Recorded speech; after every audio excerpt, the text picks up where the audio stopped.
Okay, so we are back today for another recap, and this is for before the 90 days. So let's first get into Angela and Michael. As we know, Michael is from Nigeria, and Angela's having a culture shock. It's overwhelming for her because, she's white and seeing, so many black people. She's just like feeling like, oh, are they looking at me? Like, I don't fit in.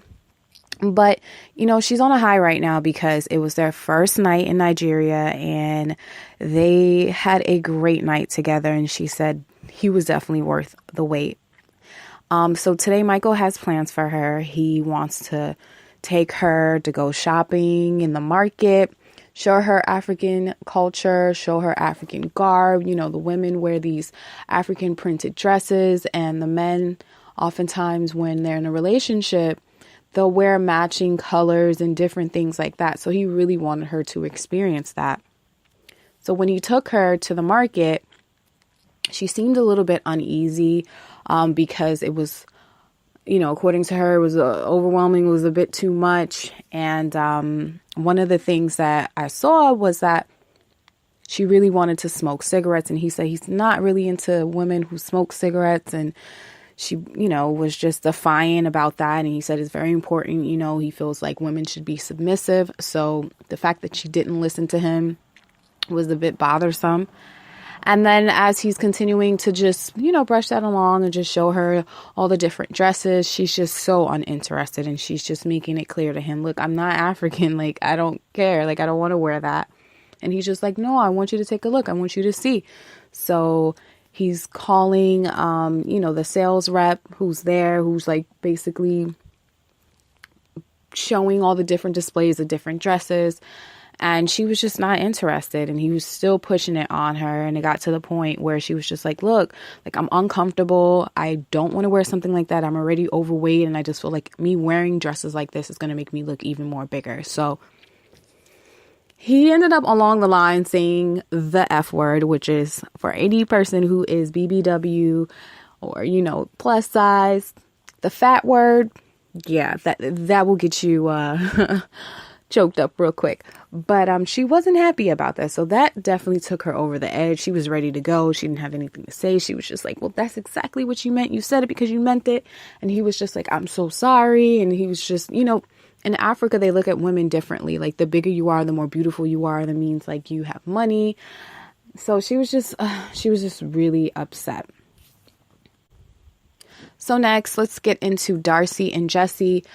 Every time I see them, I just get drained because I get frustrated because I just feel like they just do a poor job at communicating with each other. They just never really see eye to eye. And it's always, they're like proving their points tooth and nail, and it's just their way or no way. And it's hard because a lot of times they don't want to compromise. So they're, out to eat. They're still in Manhattan, in the city near 42nd Street, having pizza. And, Darcy, like, she, at times she just says whatever's on her mind, and she's just talking about how true New Yorkers, when they eat pizza, like, they eat it with their bare hands and it gets a little messy.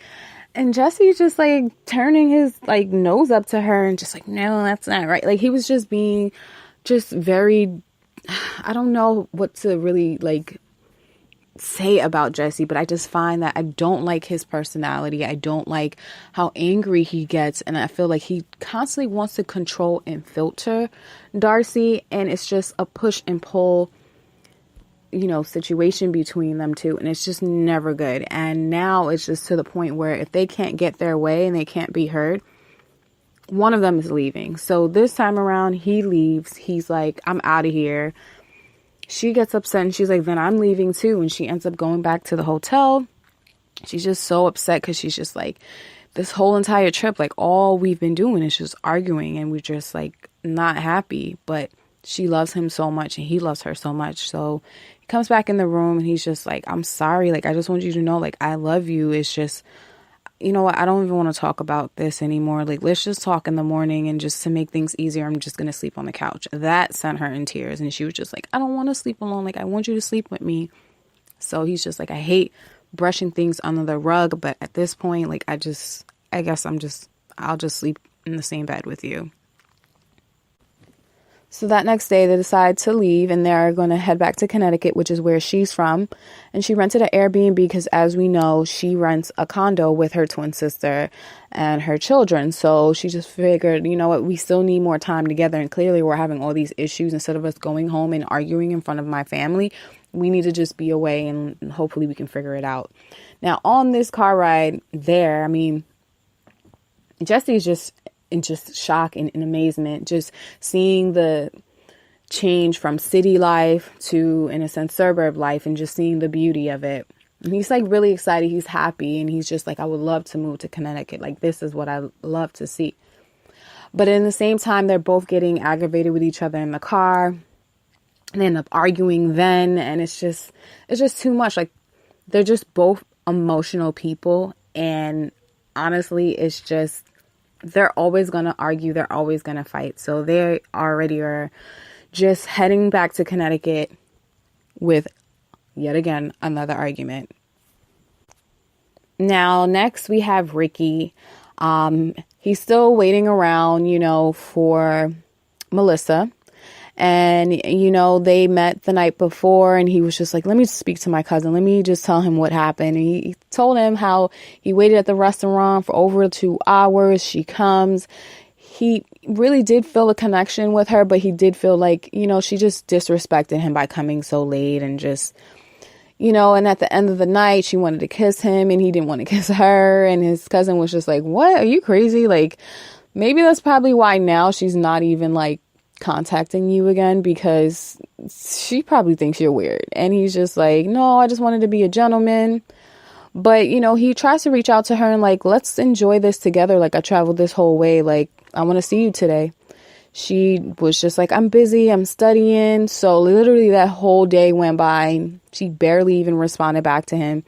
And he looked so sad and miserable just exploring Colombia. And I just feel like he seems like a sweet guy and he deserves better, but it's clear and obvious, like, she's just not that into him. And all the money he sent her, that was just, for her to just pretty much pocket his money and just keep it moving.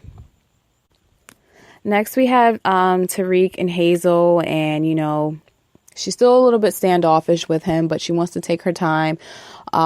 She said, but at this point, like, I want you to meet my family because their approval means everything to me. So they decide to go visit them, and her parents seem very nice, but they were very concerned because they're just like, look, we're very spiritual and we want the best for our daughter, but we want you to come with us to church. So he's not really a religious person. He believes in God, but he doesn't go to church regularly. So this was like something big for him. So he goes, and, that church that they attend, it was so long. It was like 5 to 6 hours long. And a lot of people were getting the Holy Ghost. And it was a lot. It was overwhelming, but he still stuck it through and he went with her. Now, after service was over, Hazel had to explain, like, why he was a bit standoffish, because everyone can tell, like, he seemed uncomfortable. He seemed like someone who didn't really go to church because he just looked very off. And he was just like, yeah, I don't go, but I'm just telling you, like, I respect you guys believe in God and all these other things. But, I don't go to church, and I love your daughter so much, but I was willing to go today. And they did appreciate that. So next I want to talk about Angela meeting Michael's mom and his family. And, she was so excited meeting her, and Michael's mom was so excited as well. Angela came with a gift. She got her this pocketbook, but it seemed like his mom wasn't that impressed. She actually liked the bag that Angela was carrying, and she was just like, yeah, I like that one. Give me that one. But she comes in and, she tries to talk to her and get a feel of Angela, and she actually cooked for her. She cooked snails, which I was just like, wait, what? And Angela's like, I've never eaten snails before, but you know what? I want to make Michael happy. I don't want to disrespect Michael's mom. She took a piece of it and then she was just like, yeah, I'm not swallowing this. So she just, leaned over to Michael and was just like, kiss me, kiss me, kiss me. And she ended up like spitting it right back in his mouth. I was just like, oh my God. But, his mom was just like, I'm just worried about what's going on in the United States with guns and the violence and just, I don't want anything to happen to my son. And Angela was just like, I assure you, like, he's in good hands. Next, I want to talk about Paul and Karine. So, they're discussing getting their paperwork approved so they can get their marriage license, because as we know, Paul wants to get married to Karine in Brazil, and then he'll end up coming back to the United States with her. So they get all of their documents together, everything gets approved, and then they start looking at the venue. And Karine seems really excited, but you can tell Paul is feeling a bit resistant and a little bit like reserved, like something's bothering him. But the thing is, like, he's so close with his mom, and the fact that his mom has no idea, he's just like, I know I need to talk to her. I have to, like, basically fill her in on everything. At the same time, Karine's just like, I need to talk to him. I need to tell him how I'm feeling because there's something that's been bothering me. So first, Paul speaks to his mom and informs him about everything, their plans, and she's just upset. She's just like, how are you going to get married to someone that you can't even really communicate with? Like, you guys have to have a translator app. She's so much younger than you. She's very immature, and like, you can't even support yourself. Like, you live at home with me. You don't have a job right now. Like, how is this going to work? And he started really thinking about it. And so, at the same time, he ended up having a conversation with Karine, and Karine's like, look, I want a baby. I want us to have a family. And he's just like, wait, how are we going to have a family? Like, we didn't even get like married yet. And this is just too much for us. Like, we need to just focus on us coming together first. And he was like, at first, like, no. But he ended up saying, all right, fine. But when speaking to his mom, he realized, like, there's no way I'm going to be able to like support a child as well. So then they ended up going grocery shopping, and she really started to show her immaturity. I mean, she just seemed like she didn't really care. And he actually like was speaking to her as if he was her father. But at the same time, it's just seeing how lazy she is. She's very spoiled and she doesn't want to do anything. So in a sense, it seems like she would be his child, not his equal partner. So lastly, I want to talk about Rachel and John. They seem to be very happy. Now, I can honestly say I see the love between them two. And John seems like he's really trying to show her, like, he really cares about her. He really cares about Lucy. And they actually seem pretty cute together aside from his criminal history. So he decides to take her to go see his sister. And his sister knows him in and out. So she is very just reluctant to really seeing if her brother's in fact this changed person, because she's never seen this before. And she's just questioning Rachel, like, are you sure you know what you're getting yourself into? Like, I've never seen my brother hold a baby. I've never seen him hold a long-term relationship. Like, this is foreign to me. But Rachel's just like, I love your brother. I care about him and I want him in my life. So, I mean, for what it is right now, it seems like Rachel's like, I love him and I don't care what anyone thinks. She also brings up to John that she wants Lucy to call him dad. And I agreed with John. There's no reason for Lucy to end up calling him dad just because he's dating her mom and the fact that he's paying for daycare. She has a dad, and if anything, that can be her stepdad, but there's no reason for her to call her dad. So he was just standoffish about it because he's just like, no, I don't think that we need to do that. Like, I'll always be there for her and she'll know, like, I'm going to be like a father figure to her, but she does not have to basically call me dad. So those were like the main things that happened during this episode. Let me know what you think. Any thoughts? What was your favorite part? What did you dislike? And I'll see you guys in the next recap.